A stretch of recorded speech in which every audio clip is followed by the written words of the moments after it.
ಒಂದಾನೊಂದು ಕಾಲದಲ್ಲಿ ಒಂದು ಕಾಡಿನಲ್ಲಿ ಒಂದು ನರಿ ಇತ್ತು. ಒಂದು ದಿನ ಅದಕ್ಕೆ ತುಂಬಾ ಹಸಿವಾಯಿತು, ಹಾಗಾಗಿ ಊಟ ಹುಡುಕುತ್ತಾ ಮೆಲ್ಲನೆ ಪಕ್ಕದ ಹಳ್ಳಿಗೆ ಹೋಯಿತು.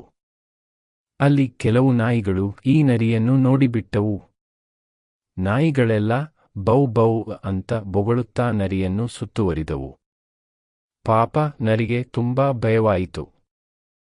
ನಾಯಿಗಳಿಂದ ತಪ್ಪಿಸಿಕೊಳ್ಳಲು ಅದು ಓಡಿ ಹೋಗಿ ಪಕ್ಕದಲ್ಲಿದ್ದ ಒಂದು ಮನೆಯೊಳಗೆ ನುಗ್ಗಿತು. ಅದು ಒಬ್ಬ ಅಗಸನ ಬಟ್ಟೆ ಒಗೆಯುವವನ ಮನೆಯಾಗಿತ್ತು.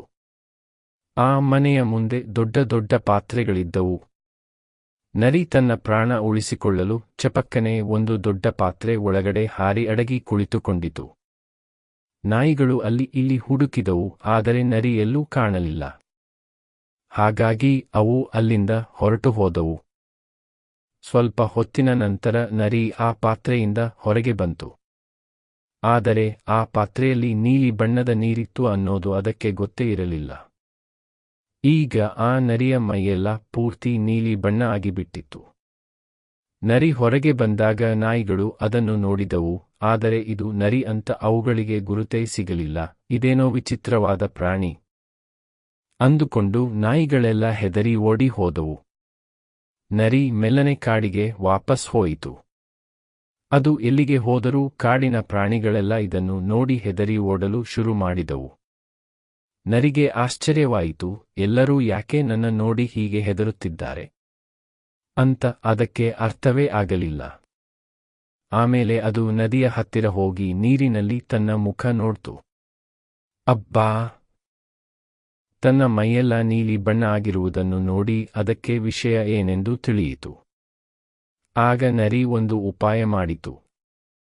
ಎಲ್ಲ ಪ್ರಾಣಿಗಳನ್ನು ಹತ್ತಿರ ಕರೆದು, ಗೆಳೆಯರೆ, ಯಾರೂ ಹೆದರಬೇಡಿ. ಆ ದೇವರು ನನ್ನನ್ನು ನಿಮ್ಮನ್ನೆಲ್ಲ ಕಾಪಾಡಲು ರಾಜನನ್ನಾಗಿ ಮಾಡಿ ಕಳುಹಿಸಿದ್ದಾನೆ. ಇನ್ಮೇಲೆ ನಾನೇ ನಿಮ್ಮ ರಾಜ ಎಂದು ಸುಳ್ಳು ಹೇಳಿತು. ಪಾಪ ಕಾಡಿನ ಪ್ರಾಣಿಗಳೆಲ್ಲ ಅದನ್ನು ನಂಬಿಬಿಟ್ಟವು. ನರಿ ಹೇಳಿದ ಮಾತನ್ನೆಲ್ಲ ಕೇಳಲು ಶುರು ಮಾಡಿದವು. ಆ ನರಿ ಮೊದಲು ಏನು ಮಾಡಿತು ಗೊತ್ತಾ? ಬೇರೆ ಎಲ್ಲ ನರಿಗಳನ್ನು ಕಾಡಿನಿಂದ ಓಡಿಸಿಬಿಟ್ಟಿತು. ಬೇರೆ ಪ್ರಾಣಿಗಳು ಇದಕ್ಕೆ ಪ್ರತಿದಿನ ಊಟ ತಂದು ಕೊಡುತ್ತಿದ್ದವು. ಹೀಗೆ ನರಿ ಆರಾಮವಾಗಿ ರಾಜನ ತರಹ ಇತ್ತು. ಒಂದು ದಿನ ಈ ನೀಲಿ ನರಿ ಎಲ್ಲ ಪ್ರಾಣಿಗಳ ಜೊತೆ ಕುಳಿತಿದ್ದಾಗ ದೂರದಲ್ಲಿ ಕೆಲವು ನರಿಗಳು ಹೂಂ ಹೂಂ ಅಂತ ಕೂಗುತ್ತಿರುವುದು ಕೇಳಿಸಿತು. ತುಂಬಾ ದಿನಗಳ ನಂತರ ತನ್ನವರ ಧ್ವನಿ ಕೇಳಿ ಈ ನರಿಗೆ ಎಲ್ಲಿಲ್ಲದ ಖುಷಿಯಾಯಿತು. ತಾನು ರಾಜ ಅನ್ನೋದನ್ನೇ ಮರೆತು ಅದು ಕೂಡ ತಲೆ ಎತ್ತಿ ಹೂಂ ಹೂಂ ಅಂತ ಜೋರಾಗಿ ಕೂಗಿಬಿಟ್ಟಿತು. ಅಷ್ಟೇ, ಪ್ರಾಣಿಗಳಿಗೆಲ್ಲ ತಕ್ಷಣ ವಿಷಯ ಗೊತ್ತಾಗಿಬಿಟ್ಟಿತು.